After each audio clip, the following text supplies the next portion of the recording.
Go. This is napped up. It's yeah, kind of use like camping fuel essentially. It cleans wood. It cleans all the grime off of a fretboard. But since these frets are, yeah, they actually have little divots in them. They're a little worse than I thought, but they don't budge yet. See them there? There's a couple sharp fret ends, but I'll remove them now. But I totally, yeah, this could use a fret job.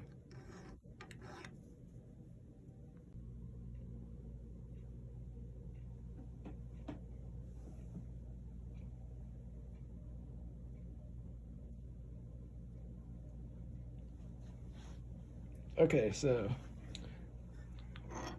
as you can see, the naphtha worked really good on the fretboard. It cleans the hell out of everything, and it doesn't dry anything out. Well, it dries out a little bit, but you re-oil it. Everything's cleaned, oiled. I polished the hell out of the frets. I didn't like crown them or, you know, anything like that, but I got the action as low as possible without having any buzz. Something that everybody needs to know about the old Alvarez is that I did not know. The truss rod, even though it's an Allen head one, it is not a dual action truss rod, which is really rare. But Explain that. most of the vintage style or original style truss rods are essentially one piece of metal that smashes the wood together from here to, from like the nut to the end of the neck. It kind of crushes the wood together and makes it straighten or bow.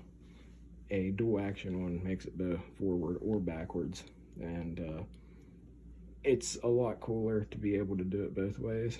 It's not always 100% necessary, and most boutique guitars and stuff kind of try to do it with just the old school. You know, like a lot of the Jacksons and stuff like that still, and Gibson and everybody, they just go with a single action one. I think it's more of an economic thing because they're cheaper to make than it is to weld a couple more pieces of metal together and do it. But anything that has an Allen head generally is actually a you know, dual action truss rod, but this one is not. It's essentially a old school Fender Phillips head, only with an Allen. So, tell them what you did with the bridge here. Oh, okay. I took the entire bridge apart. It's not like the regular 1984 Floyd Roses. It's you know, one of the licensed by Floyd Rose. So it's, yeah, kind of like a knockoff. It has two sets of screws, or two sets of holes here for the intonation instead of three. And I took everything apart, cleaned the hell out of it, and then, you know, oiled it and set the intonation, because they're a real pain in the ass to intonate. They make these little things that are keys that pull these back. Right here, these saddles.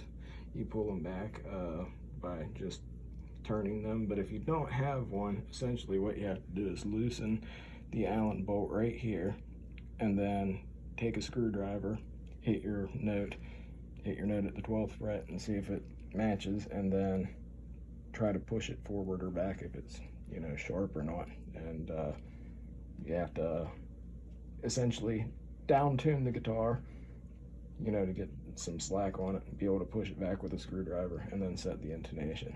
So it's a bit of a pain in the ass, but once you do it, unless you're using different gauge strings, you don't really have to do it again. And then you can set, I adjusted the height to try to get the action as low as possible. You want your Floyd Rose to be pretty much straight, like, you know, even if it's recessed, you want it pretty straight. And then you can adjust the screws in the back where the springs are to make sure that it's straight, and then the height can be adjusted there, and then the truss rod can be adjusted to try to get as low as possible.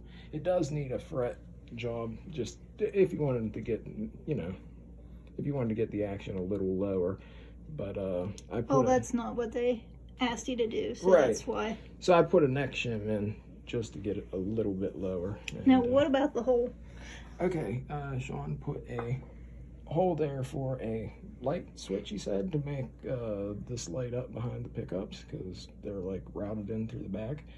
But he, whenever he put it there, he, all the electronics were trashed. But oh, speaking of which, what'd you do all there? okay. Because I know that was a Labor-intensive. large to do. Well, I was trying to save the damn preamp, but the preamp is toast. So he said just to go ahead and wire it up like a more traditional way. So you have like a single coil here, and it's like a traditional like Telecaster type single coil. So it is a harmonic pickup, so to say, not a noiseless one. So it's the yellow wire and the black wire.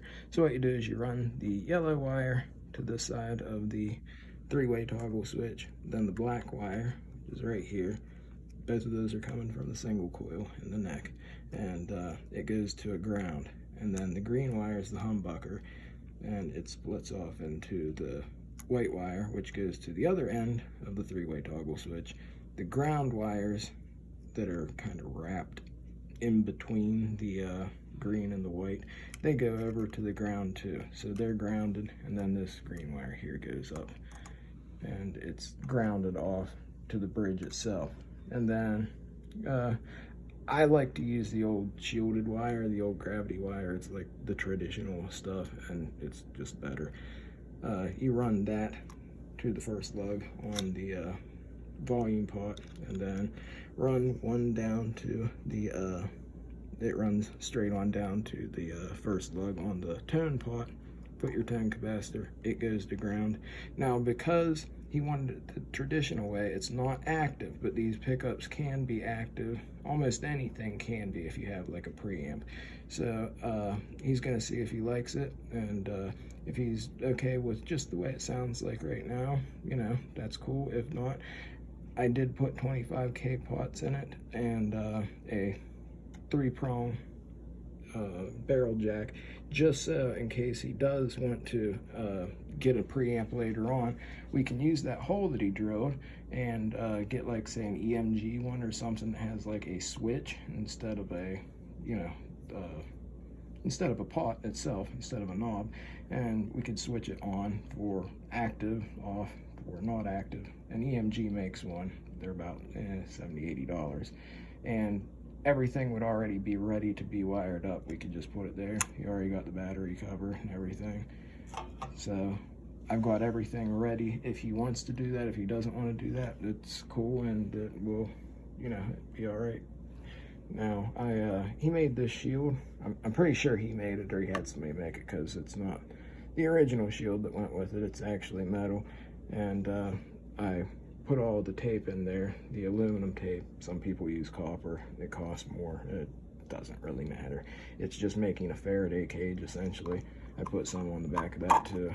It's to try to keep down any static, essentially, from picking up on the microphonic pickups, which you don't really have to worry about so much on your humbucker, but on single coils, unless they're the noiseless and stuff, which the backstory of that's Eric Clapton kept bitching because he wondered why his guitar sounded like shit on the stage, and it was because they were picking up the fluorescent lights and the halogen lights and everything. So what you do is you pot them in wax is the easiest thing. You take paraffin or beeswax and just dip the pickup in wax, which I could do to that, and I actually did put some wax over the back just because he's missing the spring cover here. So it just to try to keep any of the noise down, because I'm not like a big fan of the single coils that aren't potted, at least.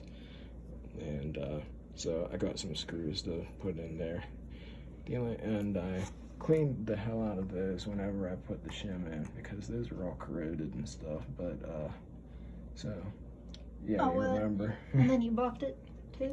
I buffed it. I tried to get like as many scratches and gashes out as I could. He's played the hell out of it. I mean, it's in decent shape, but it's got, it's some wear to it. I got all the crud that was off, like on the neck, especially up towards the back of the headstock and everything, off with that naphtha. It works really well. I didn't want to take the sticker off, although it would have took that. I guess there's no real point in having it, or that one, but you know, a lot of people were weird about that. I didn't realize until after I was doing it that he actually screwed these strap locks on there. I don't know if I even told you that, did I? Yeah, it's like, I forget what it is, old school.